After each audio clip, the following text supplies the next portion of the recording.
Hey everyone, welcome back.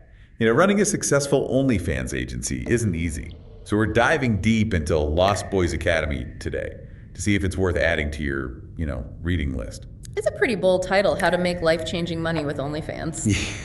No kidding. But the authors claim they've cracked the code. They say they're in the top 1% of OnlyFans earners sharing all their strategies. So we'll break it down for you. See if these strategies could actually work for an agency like yours.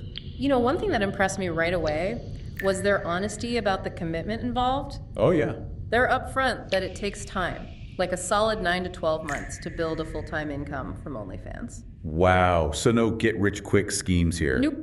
And they stress that you got to treat it like a real business. At least 3 full work days a week, they say. Minimum. So yeah, definitely not a side hustle. Makes sense. Yeah. For agencies willing to put in the work, though, they do paint a picture of some pretty amazing rewards. Definitely. Financial freedom, building a loyal fan base, all that good stuff. But they also get real about the risks. Like being discovered and facing judgment from, people who don't get it. Which is a huge concern for models, right? Yeah. And something agencies have to navigate carefully. Absolutely. For you, it's not just about the individual model, it's about your whole talent pool. Yeah. And your agency's reputation. It's a balancing act, for sure. Right. Supporting your models while making sure they're comfortable with the level of exposure. And speaking of, navigating that whole image thing, they have this really interesting framework for building a brand. A brand. Yeah. They say it's key for standing out in such a crowded market. Which makes sense, I guess. It's all about creating a unique identity. So how do they break it down? 5 simple steps: theme, brand name, colors, fan label, and symbol. Okay, I'm following.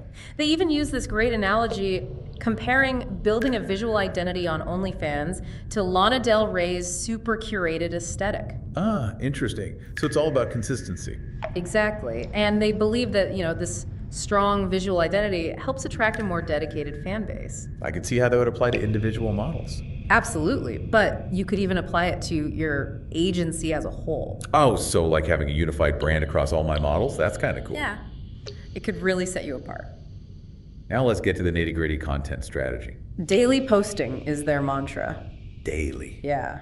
Primarily using video. That's intense. How do they expect anyone to keep up with that? Well, they have this thing called bulk production. Bulk production. What's that? Basically, dedicating a day or two to filming a whole month's worth of content at once. Whoa, like a content marathon. Exactly. They even suggest renting a studio, hiring a makeup artist, the whole 9 yards. That sounds intense, Right. but I guess it would save time in the long run.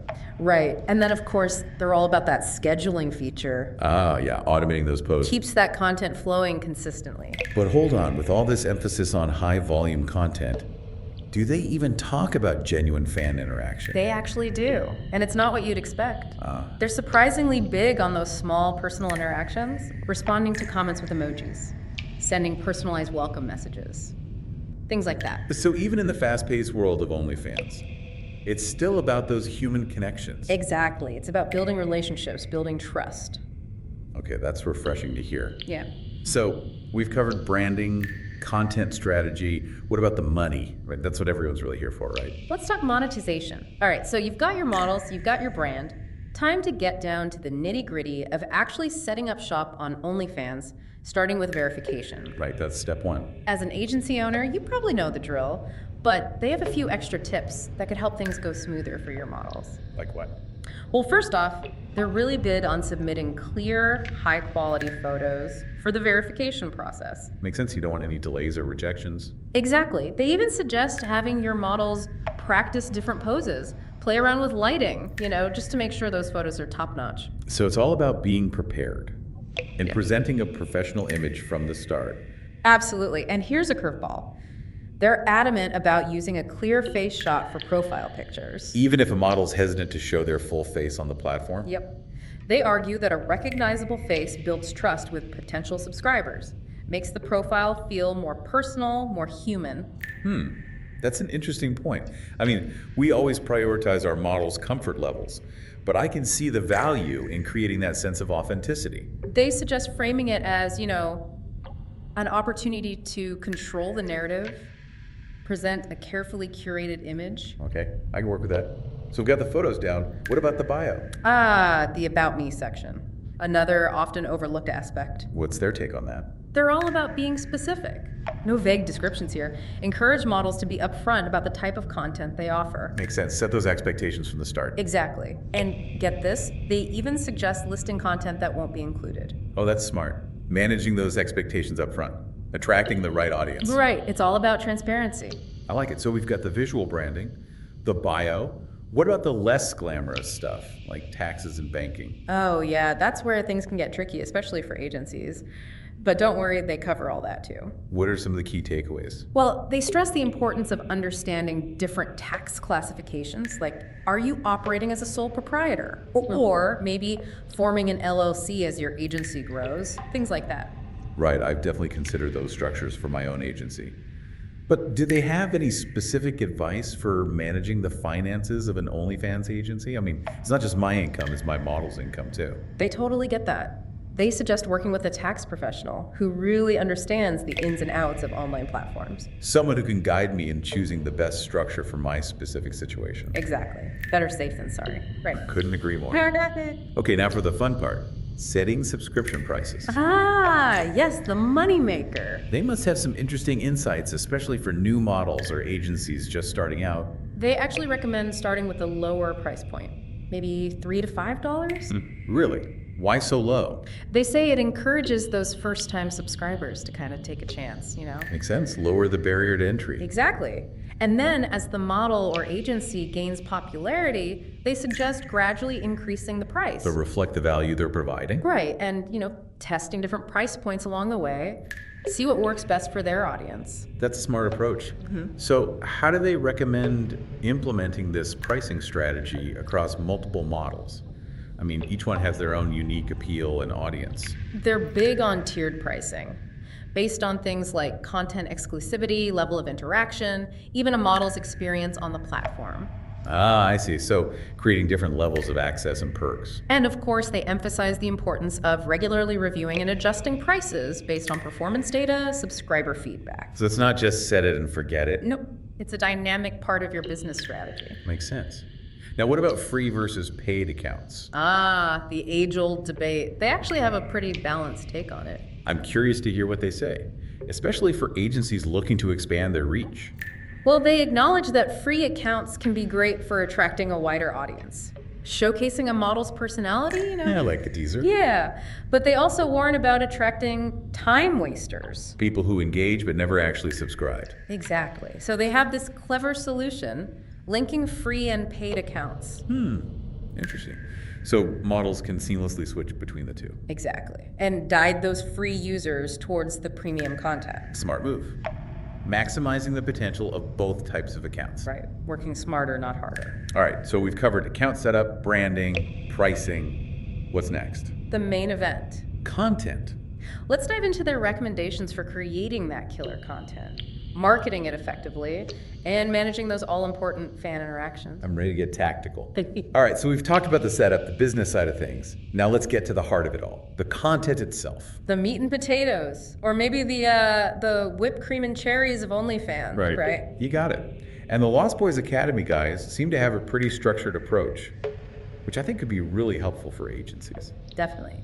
They start by emphasizing clear boundaries and limits for models' content, Right, like what they're comfortable producing, what kind of requests they're willing to fulfill. Exactly. It's all about protecting those boundaries, preventing burnout, which is key for maintaining a healthy and productive roster of talent. Right? Absolutely. Keeping those models happy and engaged is crucial. But how do they suggest handling those situations where, a request pushes those boundaries a bit too far? They're big on open communication. They say you gotta have those frank discussions with your models about their comfort levels and establish really clear guidelines for handling requests that fall outside those boundaries. So it's all about being upfront and proactive, setting those expectations from the get-go. Exactly. They even suggest creating a script, for politely declining requests that cross the line. That's smart. Ensures consistent messaging across the board. Protects your models from those uncomfortable interactions. Right. It's all about creating that safe and respectful environment for everyone. Okay, I'm digging this approach. Yeah. Now, what about the actual filming process? Do they have any tips on, locations, lighting, that kind of stuff? Oh, they've got you covered. They stress the importance of a dedicated filming space, ideally with good natural lighting. minimal distractions. So like a home studio setup. Yeah, something like that. They even suggest investing in some basic lighting equipment, just to ensure those visuals are high quality, even if you're not working with a fancy studio. Resourcefulness.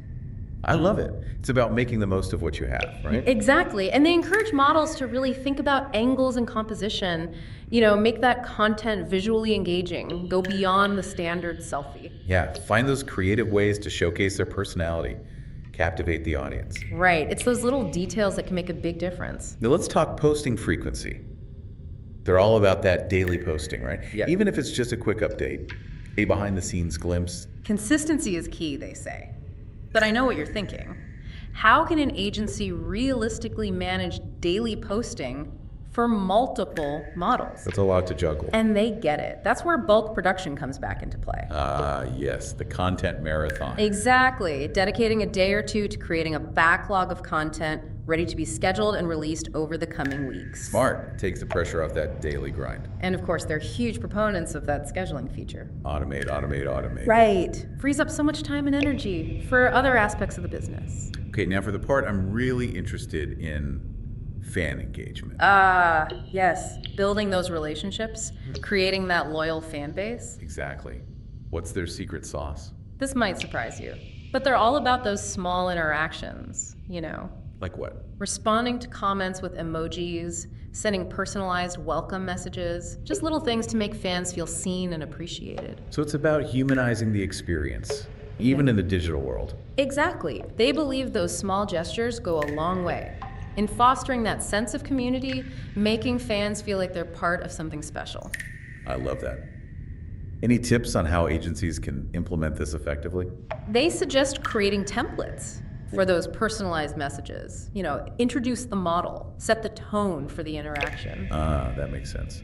Creates a consistent brand experience across the agency while still maintaining that personal touch. Exactly. Streamlines the process without sacrificing that human connection.